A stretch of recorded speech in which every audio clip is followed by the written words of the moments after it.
In the bustling city of Brookhaven, where glass towers touched the sky and luxury cars lined every street, lived a man named Daniel Cole, a humble janitor, who worked nights at a downtown hotel, earning barely enough to pay rent for his tiny studio apartment.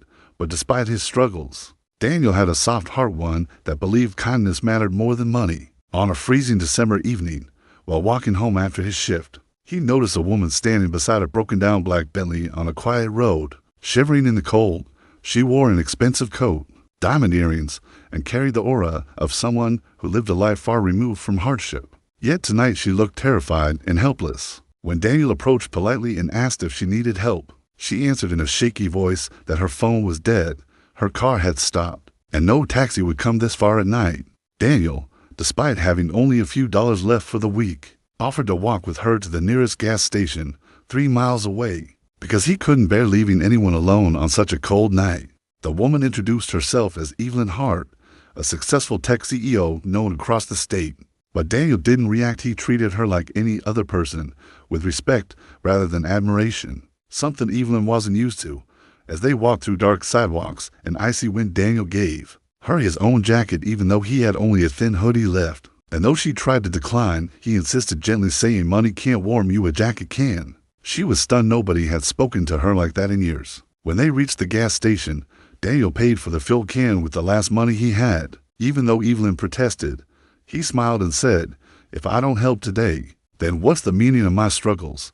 Those words hit her heart deeply. They walked back, Daniel carrying the heavy fuel can while Evelyn kept watching him, realizing this poor man was richer in humanity than anyone she knew in her high society circles. After fixing her car, she offered him a ride home, and during the drive, she noticed he kept looking out the window, quietly admiring the city lights like a child dreaming of a better life. She asked about him, and he told her about losing his mother to illness, working double shifts to survive, and how he wished one day to open a small handyman business so he could fix things for people who can't afford expensive help. Evelyn felt tears in her eyes. This man had so little yet dreamed of helping others. She dropped him home and asked for his contact, but Daniel, pure and humble, didn't think she would ever call. Yet she couldn't forget him.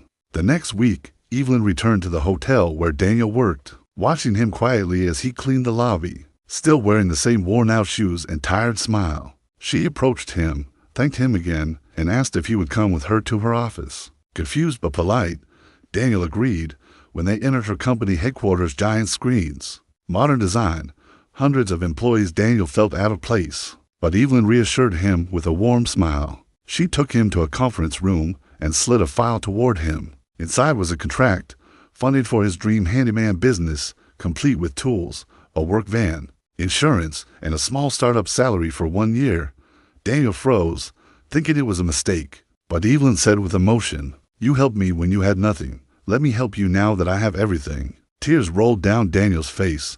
He had never cried in front of anyone, but this moment broke every wall. He hugged her, thanking her again and again, as she felt something she hadn't felt in years: human connection, genuine and real. Over the next months, Daniel's business grew rapidly because people loved his honesty and kindness. And Evelyn became not just his mentor, but his closest friend. They had long talks about life, loss, and dreams, and Evelyn found healing from her own loneliness, something no amount of money had ever fixed.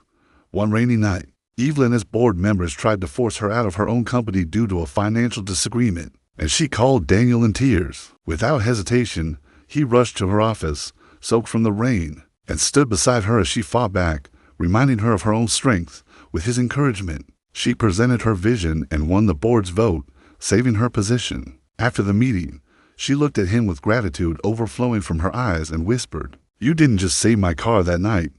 You saved me." Daniel smiled and replied softly, "Sometimes rich hearts are poor, and poor hearts are rich." From that day on, they became family, not by blood or romance, but by something more powerful: kindness. Years later, Daniel expanded his handyman business into a chain, providing jobs to struggling workers, while Evelyn invested in community projects helping low-income families. Whenever people asked Evelyn why she cared so much, she always said, "Because one night, a poor man showed me what real wealth looked like." And whenever Daniel was asked how he changed his life, he simply said, "Kindness is an investment that never fails.